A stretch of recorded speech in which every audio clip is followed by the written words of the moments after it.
Right, and as I mentioned earlier, we are now delighted to be joined on set with the Treasury Principal Secretary, that is Dr. Chris Kiptoo. Daktari, karibu sana. Asante sana. I know it's been a long day and this is a huge sacrifice on your part. Thank you so much. Quite a big one. Thank you for that, Daktari. It did not escape my notice that we, of course, had the budget speech for FY 23-24 being presented today. And yesterday we had supplementary budget 2 books being tabled by in the National Assembly as well. That looks like a very tight schedule considering we only have 2 weeks to the close of this financial year. Could you just give us some snippet into what necessitated supplementary budget 2 first? Normally, supplementary is undertaken when there is a need to revise the initial budget that had been passed by Parliament. And we have had to do this because of the developments that have occurred. When this government took over, of course, it took a while to stabilize, to start forming, and then we had a supplementary. Yeah. As you are aware, this government decided to pursue a fiscal consolidation path, which is to try and reduce debt. So in that supplementary, the main theme was to try and cut expenditure. And you recall the famous 300 billion that we had to undergo as a government. Remember, in June, when last year when the Parliament passed the budget, we were talking over a budget of about 3.4 trillion, yeah, and expenditure of revenues of around 2.5 trillion. So we had a budget deficit, which in GDP terms amounted to 6.2%. This government decided to shrink the expenditure. Yeah. And so by the supplementary one resulted in a revised budget that had a budget deficit of 5.7% of GDP. And that is the budget we've been implementing. Yes. And of course, given that you are talking about a budget, it means the revenues are not enough, yep, and so you have to borrow. Yes. So sources of funding for the budget had to come from taxes and also from borrowing. Correct. And we have had challenges on those 2 fronts. Yes. You may be aware that domestic financing conditions have been very tight because of the environment most countries have faced, where we have had multiple shocks. Yep. First, we had COVID-19, and you remember the supply shocks that came about it.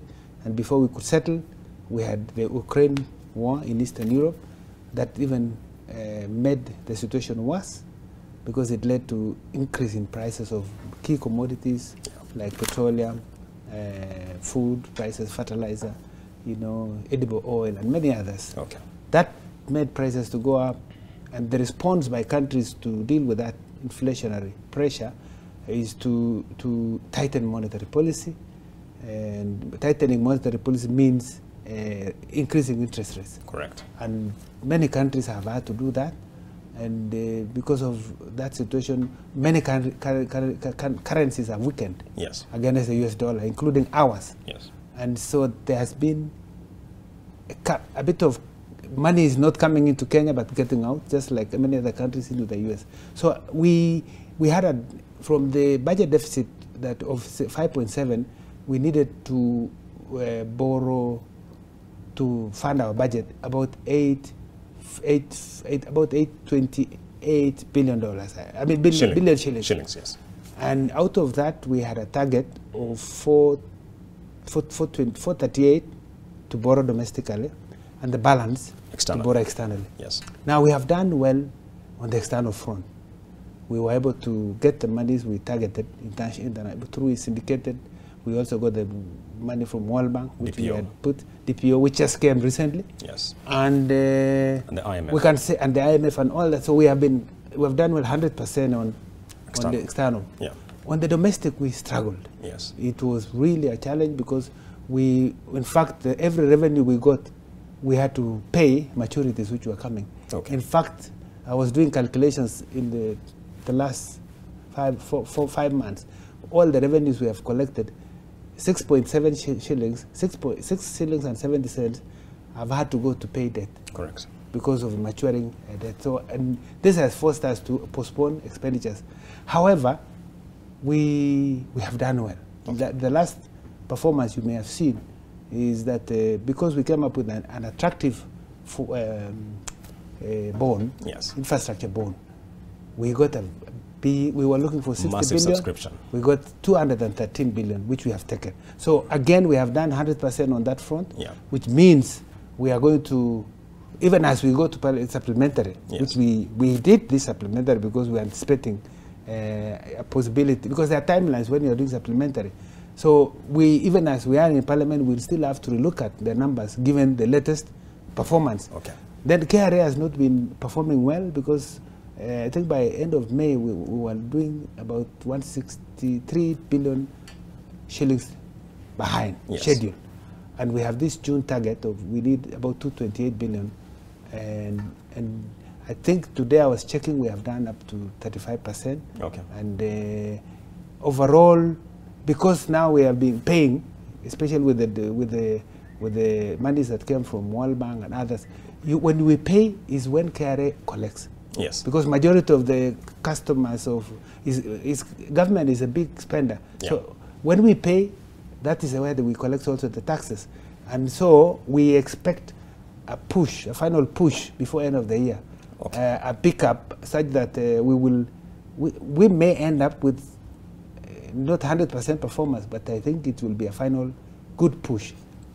Yes. Yes. Let me hold you there and piggyback on the point you've raised there. Granted, I mean, you have closed in on the target you had for domestic financing for the current financial year, but look, you go to market with an infrastructure bond, tax-free inclusive, and it's at 16%.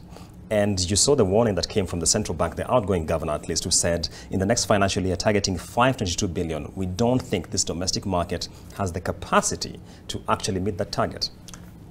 Maybe he's a pessimistic. I'm very optimistic myself. And this is my friend, I'll talk to him. But I think if we have managed to do this now, we will. And I can assure you we will. The situation has changed. And in fact, we are going on a lower fiscal deficit. Remember, we are on a fiscal consolidation path. So we were at 5.7% of GDP fiscal deficit. This budget, which has been read today by my cabinet secretary, is a 4.4% GDP. So the target for debt is much lower. We're talking about 718 billion monies that we have to borrow, yes, both externally and domestically. And I think, especially from the domestic front, we have an IMF program that we have just concluded. And in that IMF program, we have an enhanced allocation of the SDR, up to 75% of our allocation. Yes. We have a new facility called Resilience and Sustainability Facility, RSF, yeah, where we'll also get an additional 75% of SDR. And this is very concessional financing. Yeah. And we have the normal program that we have been having. Now that program has been extended by another 10 months. So the current program will move to 2025. So from where I sit, and then we have also a number of programs where we are working with World Bank in what we call TLI. We work to get disbursement. We have to move away from the situation where we are being told you must do this so that you get the money. No, yeah, it's our voluntary effort. We are saying we will do this reform because it's good for us, not because we are being told to do it so that we get the money. Okay. Yes. So I want to assure you, from where I sit, if we have done well now, I think, yeah, we have come out of the worst. In my view, the future is bright. Is bright. Okay. Yeah. Speaking about the IMF program and conditionalities and the extension, and by the way, the extension of the IMF program was actually predicated on the fact that we were struggling to meet some of our targets. But here's the thing. The CS spoke at length about Kenya Power and the restructuring of the balance sheet, but we all know that Kenya Power is operating within very tight margins because of the environment it is in. What are the immediate actions starting today, given what the CS has said? Are we looking at potentially dialing down the government stake on Kenya Power? The truth is, our state-owned enterprises, some of them have been struggling. They have not been performing well. And you don't need anyone to come and tell us to change. It just happens that we need to do it. So we are in agreement that we need to do something about Kenya Power. Kenya Power has been struggling. Its balance sheet has not been one of the best because in the past, Kenya Power has been made to do things which are not commercially viable. For instance, doing last mile, connectivity, rural was a disaster. Electrification. And so what we are doing in this restructuring is we are separating the responsibilities. REREC should do the last mile connectivity. And then Kenya Transmission Network, KETRACO, should now do the transport of the power. And so what Kenya Power is going to do is to surrender the assets, transmission lines, to KETRACO. Yes. And then we have to find an arrangement where if there is last mile connectivity, it's the responsibility of REREC, not Kenya Power. Okay. And a bit of restructuring, which you need to do, you can provide you the details. It's already before cabinet, and I think has been approved. Okay. It's a restructuring plan that, in my view, will work. Okay. And very soon we'll see Kenya Power be on its profitability. We are also saying, since it's a listed company, private sector should have a say in the board. Okay. And we have actually made a decision that they will have at least 2 board members who will be elected in AGM. Okay. Yeah, to bring in private sector participation, because these are the shareholders are also private sector. It's a listed company. Government Absolutely. Is not the only one that is owning Kenya Power. Before I let you go, one last question, and we have a minute to go, PS. The refinancing of the Eurobond, which matures in June 2024, if you look at the numbers, there's an allocation of about 240 billion shillings. We saw the RFP from Treasury. How far are we with the selection of the lead arrangers? We finished, we got a response. We did an expression of interest. We got about 16 firms. We selected 6 who have now been issued with RFP, request for proposals. And we expect them to give us their proposals. We will evaluate them and pick one who will lead us into ensuring that we do liability management on the Eurobond. That Eurobond is already part of the 718 billion that has been read by my cabinet secretary today. Yeah. And we have a plan. I just want to tell Kenyans, Eurobond, going for another Eurobond is not an option. It's not the only option. Yeah. We are looking at bilateral measures, bilateral approach, multilateral, and even syndicated. It could also be buyback. There are many options. Yeah. That's why we need this lead arranger to help us to see. And once it puts on the table the options, then we will see. We'll pick the best option available. But what I want to assure everyone is that we will not default.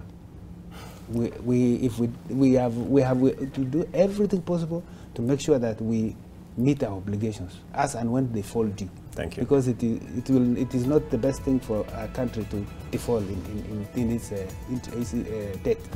Treasury Principal Secretary Dr. Chris Kiptoo, unfortunately we have to close it at that point, touching on issues which emerge from the budget, especially the restructuring of the balance sheet of solar electricity distributor, that's Kenya Power. We shall be right back with more, but before that, coming up.